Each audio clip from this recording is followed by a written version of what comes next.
भारत के सबसे रोमांचक गेमिंग प्लेटफॉर्म विंजो पर हैं 70 से भी ज्यादा गेम्स। तो खेलो अपने मनपसंद गेम्स और रोज जीतो करोड़ों के इनाम। Download now from winzogames.com। Game में वित्तीय जोखिम शामिल है और इसकी आदत लग सकती है। जिम्मेदारी और अपनी जोखिम पर खेलें।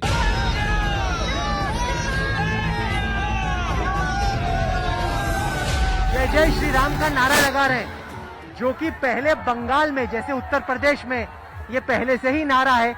इसको आपने यहाँ पे पिछले कुछ सालों में एफर्ट के जरिए बनाया है। इसको कितनी बड़ी उपलब्धि आप मानते हैं? देखिए, जय श्री राम का नारा कोई रिलीजियस नारा नहीं है।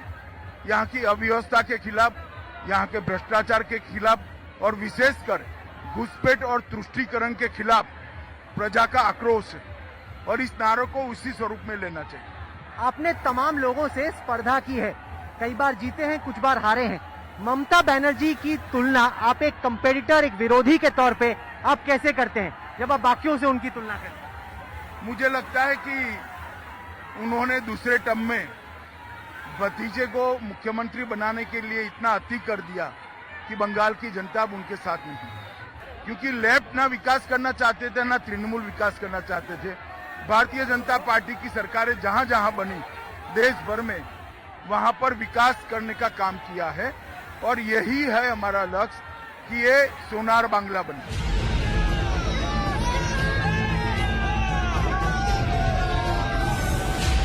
पश्चिम बंगाल के पिछले कैंपेन्स में हमने देखा कि अमित शाह जी बार बार आपने बांग्लादेशी माइग्रेंट्स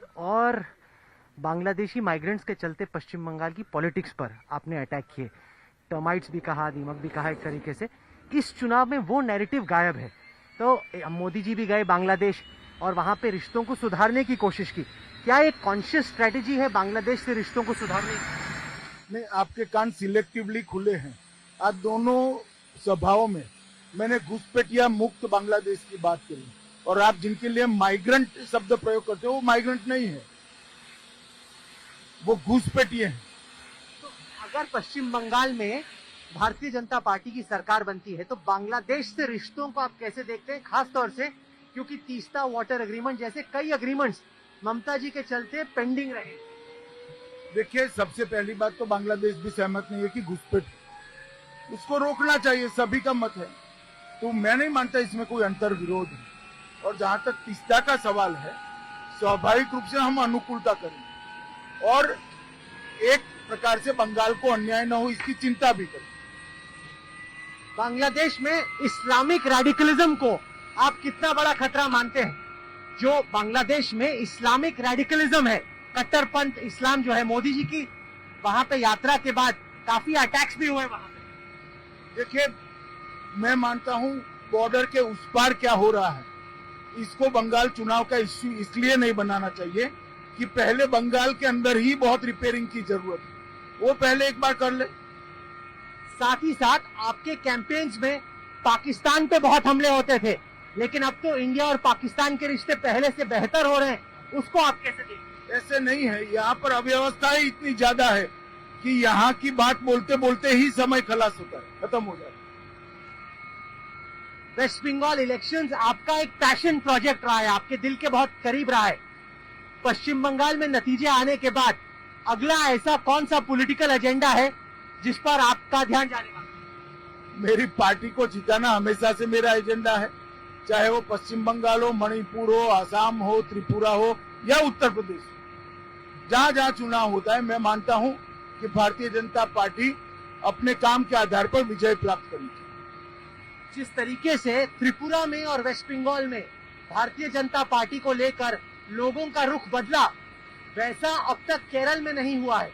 जब साबरीमाला का एजिटेशन हुआ तब लोगों को लगा कि केरल में भी बीजेपी के लिए जमीन तैयार हो रही है, उसको आप पूरे अंजाम तक क्यों नहीं पहुंचा? शायद हमारे एफर्ट्स में कमी रही होगी, हम ज्यादा मेहनत करेंगे। क्या आप मानेंगे कि जैसे 2014 के बाद वेस्ट बंगाल आपके लिए मेन टारगेट था, आगे चल के वो केरल रहने वाला है? ऐसी बात नहीं है। मैं मानता हूं कि केरल में एक अच्छी सरकार होनी चाहिए जो एपीसमेंट न करती हो, धर्म के आधार पर एपीसमेंट करके न चलती हो। और ऐसी सरकार ना लेफ्ट दे सकता है ना कांग्रेस दे सकती है, भारतीय जनता पार्टी ही दे सकती है। साथ ही साथ जानना चाहता हूं कि 2 मई के बाद मुंबई में क्या होगा। अभी आपकी अहमदाबाद में शरद पवार जी से, प्रफुल्ल पटेल से बातचीत हुई। सवाल ये उठ रहा है कि क्या महाराष्ट्र की सरकार को 2 मई के बाद खतरा है? सवाल ये है कि क्या महाराष्ट्र की सरकार कोरोना कंट्रोल कर पाएगी। मैं मानता हूं कि इस पर सबने मिलकर एफर्ट करना चाहिए। नहीं, तो आपकी जो मीटिंग हुई उसको लेके इतनी चर्चा हुई, थोड़ा तो बताएं, क्या खाया, क्या पिया और क्या बातचीत हुई? देखिए, मीटिंग आप लोग जो कह रहे हो वो आपने मीटिंग करी है, तो बात की जानकारी भी आपके ही दिमाग में होगी, मेरे दिमाग में नहीं।